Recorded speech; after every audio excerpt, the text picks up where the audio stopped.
Everyone, myself Dr. Umarani, Professor in Department of Anatomy. Today I am going to speak about the functional areas and cerebral cortex. So in general, in the cerebral cortex there are three functional areas are present: motor area, sensory area and association area. Motor area is concerned with the motor functions, sensory area concerned with the sensory functions, whereas association area is comparison of the present situation with the past experience. So in general, on the surface of the cerebral cortex, it is demarcated by the Brodmann into 42 functional areas. So in general, the functions of the cerebral cortex, so each cerebral cortex, it is controls the opposite half of the body. So here today we will discuss about the functional areas on each lobe of the cerebral cortex. So this is the central sulcus. Anterior to the central sulcus is the frontal lobe. So this frontal lobe is all motor activity. It is known as the motor cortex. So that posterior to that central sulcus, it is the sensory cortex. It is having the parietal lobe, occipital lobe and temporal lobe. So now coming to the functional areas on the frontal lobe. Area number 4 known as the primary motor area. So primary motor area is located in the precentral gyri, and so part of the anterior part of the postcentral lobule that is present on the medial surface. So the function of this area is it controls the voluntary activities of the contralateral half of the body, and so whereas that paracentral lobule which is present in the medial surface is responsible for the maturation and defecation. So lesion of this area may leads to upper motor neuron type of paralysis or spastic type of paralysis. And here the representation of body is upside down. Upper portion it is related with the foot, the ankle, leg, thigh and chest.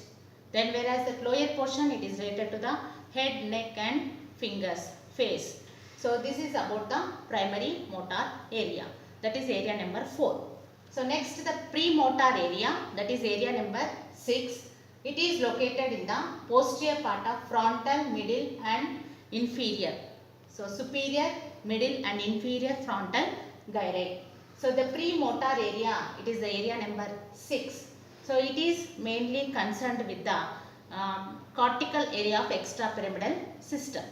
And this area usually the main function of this area is having the skilled voluntary movements of the complex and sequential order.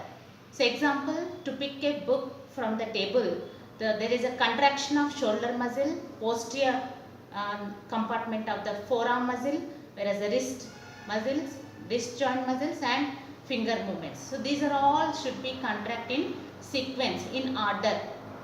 So this is the main function of this area. And so this area also it is responsible for the visual objects with the motor activities. So like that to learn to draw a object, that is that visual bird of that object by seeing the picture of a bird. So that is related with this premotor area. And next is that frontal eye field, that is that area number 8. So this area is association with the it receives the efference from the visual association area and sends efference to the contralateral nuclei of 3rd, 4th and 6th. So this function is voluntary conjugate movements of the eye. Whereas area number 44 and 45, it is known as that Broca's area. This is also known as the motor speech area. So this is located in the pars orbitalis and pars triangularis of the inferior frontal gyri of dominant hemisphere. So if this area is responsible for movements of the lips, tongue, then vocal cords of the larynx. And so lesion of this area may leads to unable to speech, but person can understand that what others says. So this is known as the motor aphasia. And next, that area number 9, 10, 11, 12. So these are all present the prefrontal cortex. So these area, prefrontal cortex, area number 9, 10, 11, 12. So this is in connection with the other areas like cerebellum, amygdaloid body, basal nuclei, thalamus, and it also association with the sensory cortex, this parietal lobe, temporal lobe, and occipital lobe. So its main function is normal expression of the emotions, and in general this area is responsible for the makeup of a subject or personality of an individual. So any lesion of this area may leads to person is very moody and unable to take any decisions and very rude. So this type of presentation will be there if lesion at the prefrontal cortex. So these are all functional areas of the frontal lobe. So this frontal lobe is mainly for the motor activity. So let's discuss about the functional areas on the parietal lobe. So area number 2, 3, 1, it is known as the primary somatosensory area, primary sensory area. So this is usually responsible for general conscious perception of the general senses like pain, touch, temperature, tactile discrimination, proprioception. So all these are responsible for this area. And here that representation of body is upside down. And so area number 5 and 7, it is known as the somesthetic association area. So this somesthetic association area is analysis and interpretation of this general sensation received from the primary somatosensory area. And so this area also responsible for the stereognosis, that is ability to identify or recognize that object by holding without visual aids. So that is the stereognosis. So lesion of this may leads to astereognosis. And area number 40 and 39.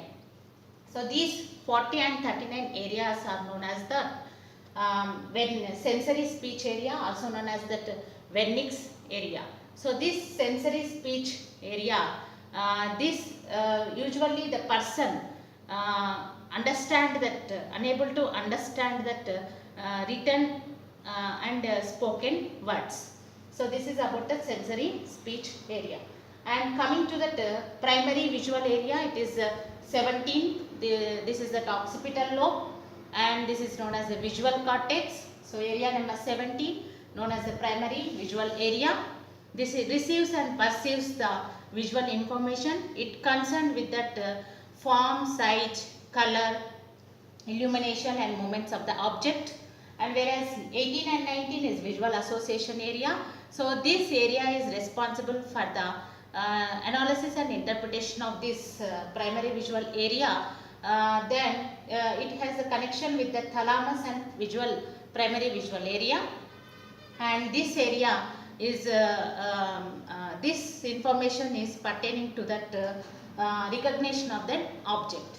And so next is coming to area number 41 and 42. It is related in that temporal lobe, and this 41 and 42 areas is known as primary auditory area. So this area is perceives and receives the general auditory information. It related with the loudness, pitch of that source of the object. Whereas 22, 21, 37, these areas known as the auditory association areas. 22 area is responsible for present situation with the past experience, whereas 21 and 37, whereas 21 area number 21 and 37, 22. So 22 that is that present situation, it is correlated with the past experience, and 21 and 37. So these two areas are responsible for analysis, interpretation and integration of all these auditory impulses. So all these are the important functional areas on cerebral cortex. So So thanks for listening.